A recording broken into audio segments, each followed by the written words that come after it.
Hello folks, my name is Joseph Sharon, and I'd like to speak to you about the Northern Song Dynasty Ru Kiln and Emperor Huizong. I'd like to describe the wares and some of these pieces, a little bit about each of these types of pieces, and show you actually what is actually happening in the Ru, what happened in the Ru Kiln, and the wares, the types of wares they made. I had the good fortune of collecting over 300 pieces of official Imperial Ru ware that all belong to the Emperor Huizong, his collection. Emperor Huizong, he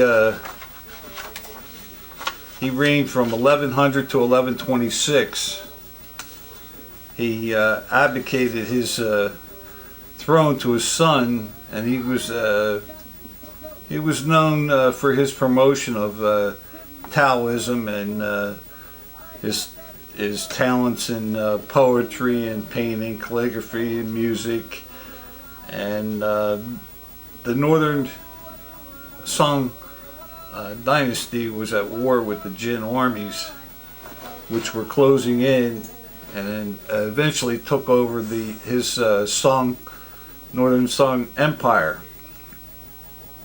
And he was captured in 1127 and died in captivity 1135 from one of the wealthiest men in history. He died in he became a broken man, and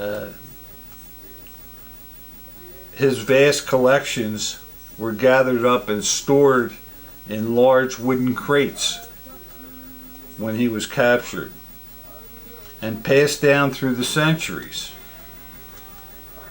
And since China has opened up in the 90s, many old collections have reached the marketplace.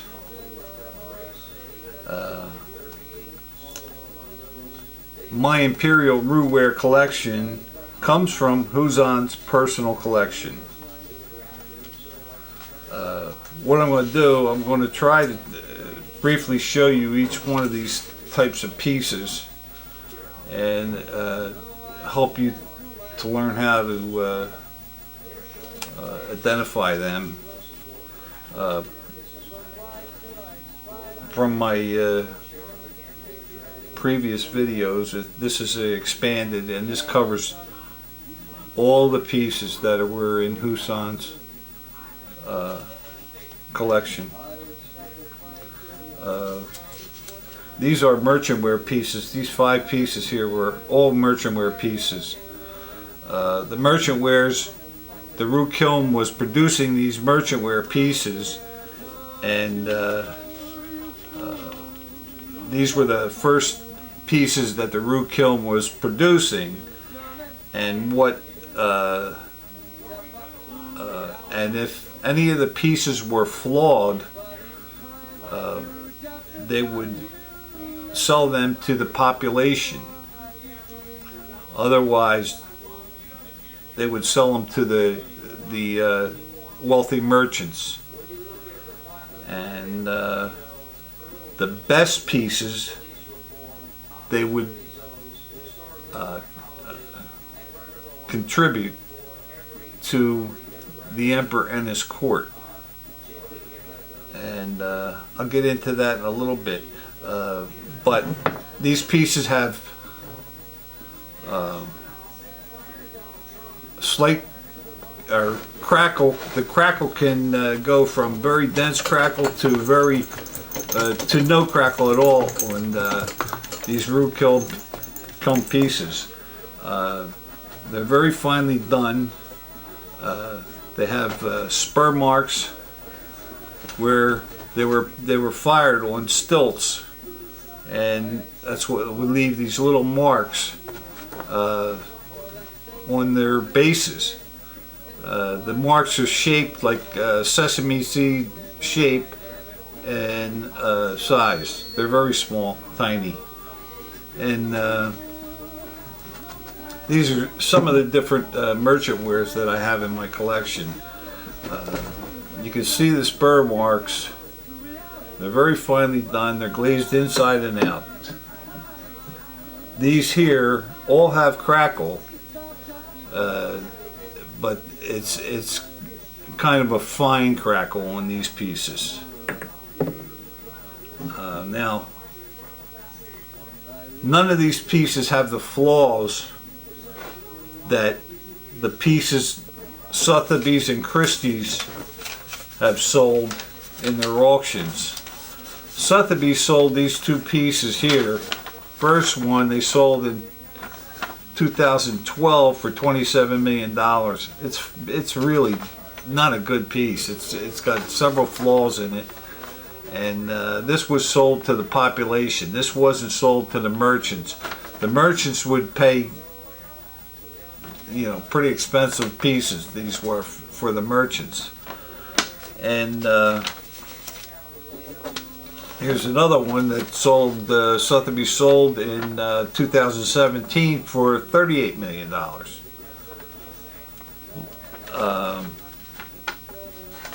It's another flawed piece. So what the auction houses have sold, they sold merchant ware pieces that were flawed and sold to the population at a cheap price.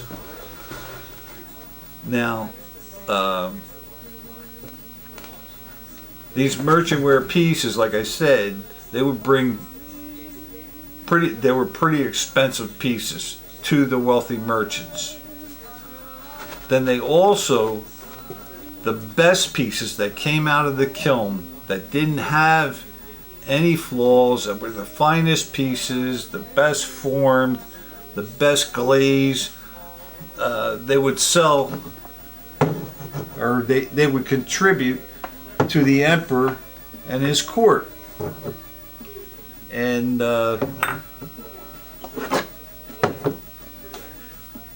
these are tribute wares that were given to the emperor and his court. Each one of these tribute wares are beautifully glazed, and they either have a fine crackle, and sometimes they had no crackle whatsoever. But all the tribute wares that were given to the emperor and his court have fire gilded bands around the rim and base, and sometimes only the rim. But this has the spur marks, the same. They're the same as the merchant pieces, only they're much finer done. They're like a step above, and all these pieces here with the fire gilded bands have cuprite and malachite corrosion on the bands. Cuprite occurs first in the corrosion process, and then malachite grows on top of the cuprite.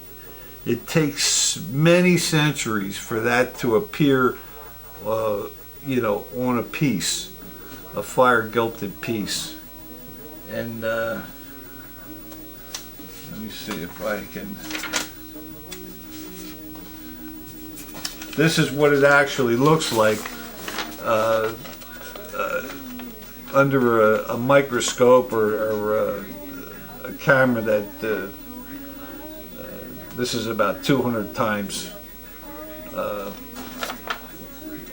on these bands, and this is probably about 500 times. You can see the reddish cuprite and the greenish malachite growing on top of the cuprite, and It's the only way it occurs. It only happens in nature. It cannot be faked. And all experts used this as a gauge that they're ancient pieces, because they know it takes many centuries for this to develop on a piece. So this is how they identify ancient pieces. And these tribute wares, this one here has a mark on it, and it says Fen Wang, which means tribute to the ruler. The ruler was Emperor Huizong. So this is how you know that these were wares that were given to Emperor Huizong as tribute wares. These do, occasionally they have marks on them. Not often, but they do have marks on them. Some of the pieces have marks. Now Emperor Huizong, he was receiving tribute wares from many kilns, and the other kilns were not producing as fine a ware as the Ru Kiln. So the emperor, he wanted to have wares made exclusively for him and his court. So he commissioned the Ru Kiln to make wares exclusively for him and his court. Now I'm going to set these tribute wares aside here, and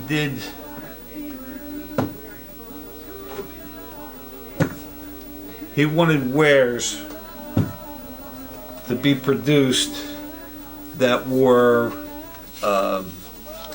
very modest, very refined, celadon color, and look like they were made from the past. He wanted them to basically look like they could have been made hundreds and hundreds of years before his reign. And he came up with this. He designed these wares. He worked with the Ru Kiln. They worked very closely together on it. Now everybody is under the impression the Ru Kiln put crushed agate in the glaze. They did not put crushed agate in the merchant wares or the tribute wares or the wares Sotheby's has been selling and Christie's. There's no crushed agate in those glazes. Only the official imperial wares have crushed agate in their glaze. And this can be seen easily with a loupe, a 20 power loupe. When you look through it and look at the glaze, you can see a little glints of the agate. Now there was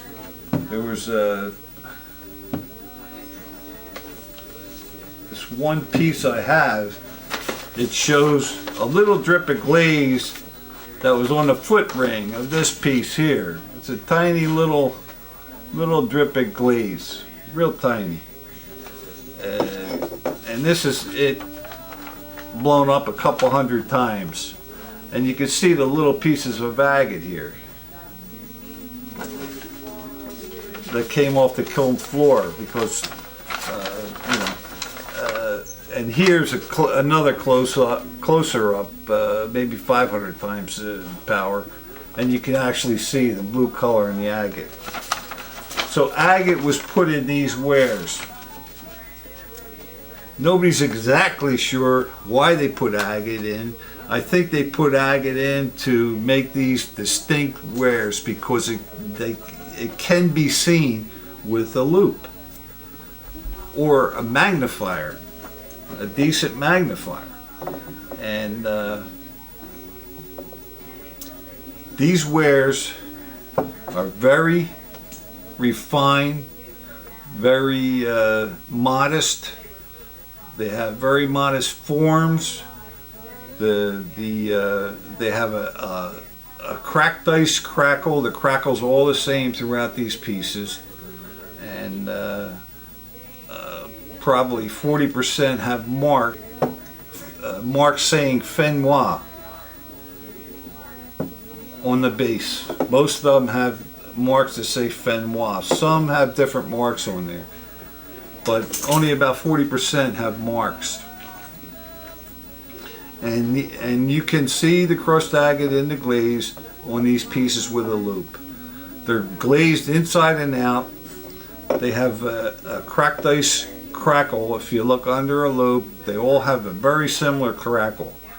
And the foot rings are unglazed because these wares were fired flat in the kiln.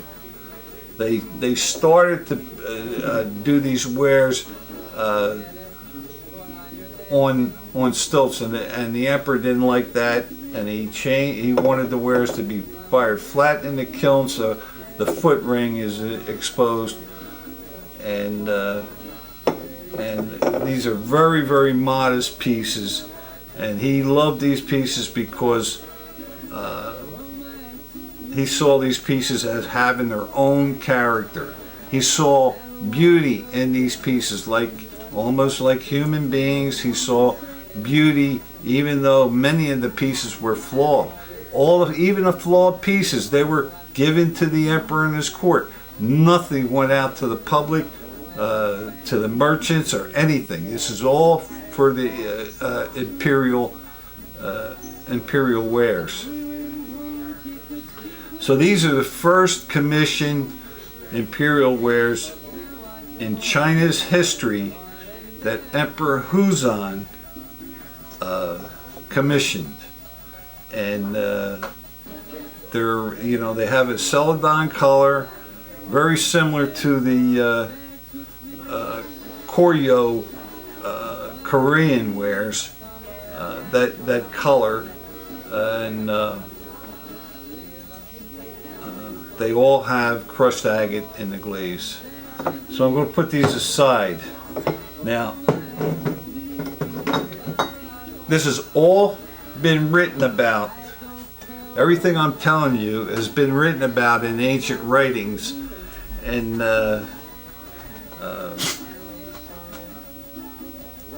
descriptions of the pieces, what they made, what the pieces were about.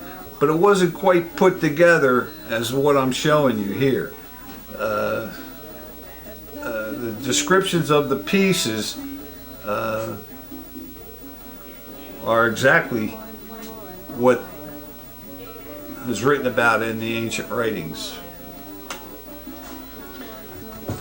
And here, the emperor, he was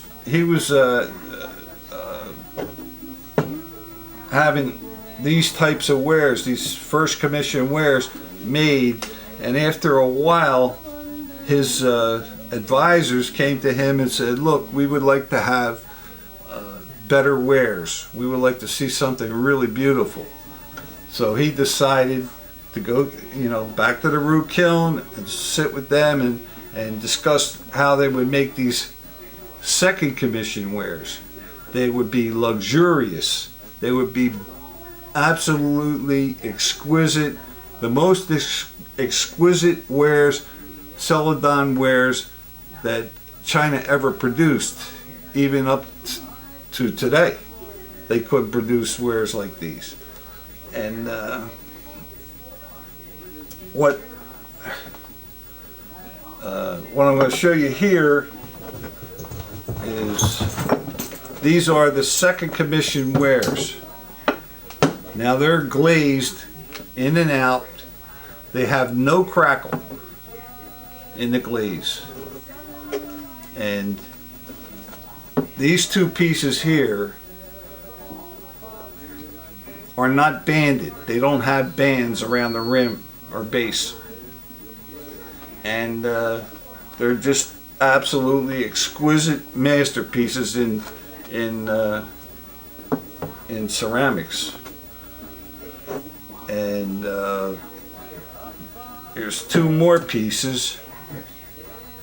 Now these two pieces are the second commission wares, and I think they're like a little bit finer than these wares.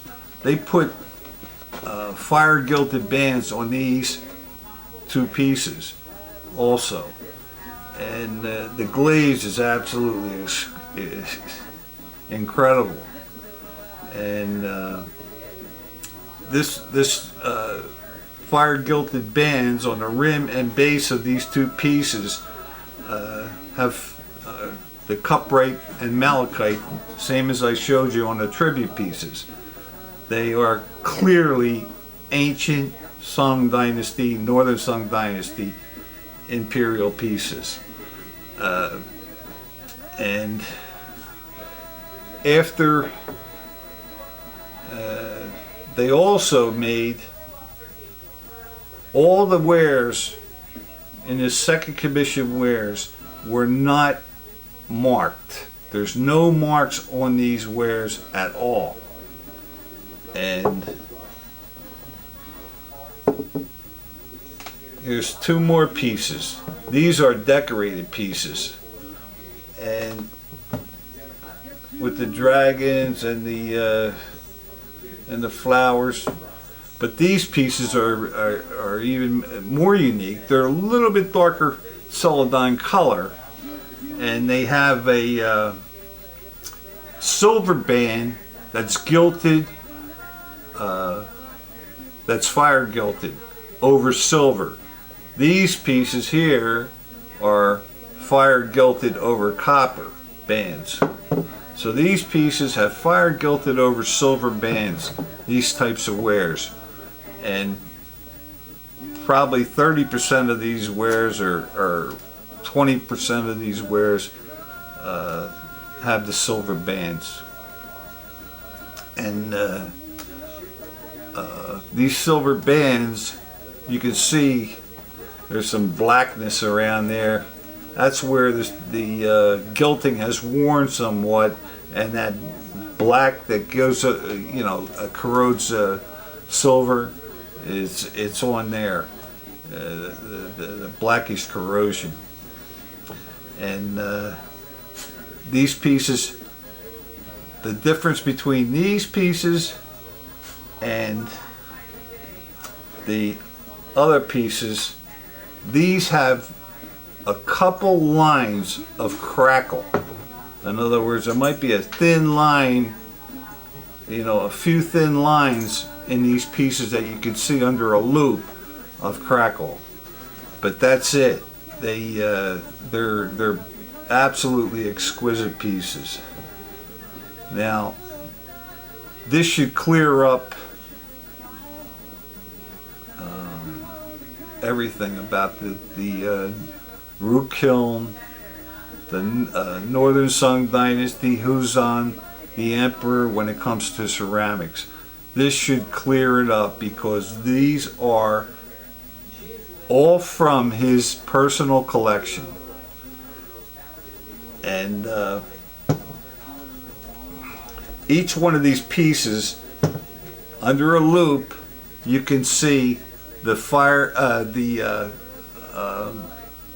agate clearly with a 20 power loop or better. And you have to remember the pieces that they've been showing collectors that are in museums and they have recorded and this and that, they are the cheapest pieces the Ru Kiln ever produced. They're all merchant wares that were sold to the population at a cheap price because they're all flawed. They don't have agate in the glaze, which they say they have it, but they can't see it. they said it melted in the glaze during the firing process. That's a lie. It can't possibly happen because the kilns only went up to maybe 1250 degrees, and agate melts at 2900 degrees. So it's not true what they're telling you. And it's very difficult to crush agate down to a powder where it can't be seen, tiny little glints of it. So that's why you can see it in these Imperial wares. Now, I think that's about what I want to tell you about these pieces right now. I've collected over 300 Imperial Ru pieces from Emperor Huizong's collection, and I'll come out with more information, but you can go to my website at ChineseMasterpieces.com. You can see these pieces. I put quite a lot of them up on the my website, and you can also see other masterpieces that I've collected, and I put them up to comparables of what Sotheby's and Christie's have sold over the last 10 years. And you'll see the difference in the quality and the types of pieces from different periods. So please go to my website at ChineseMasterpieces.com, and good luck collecting. Thank you.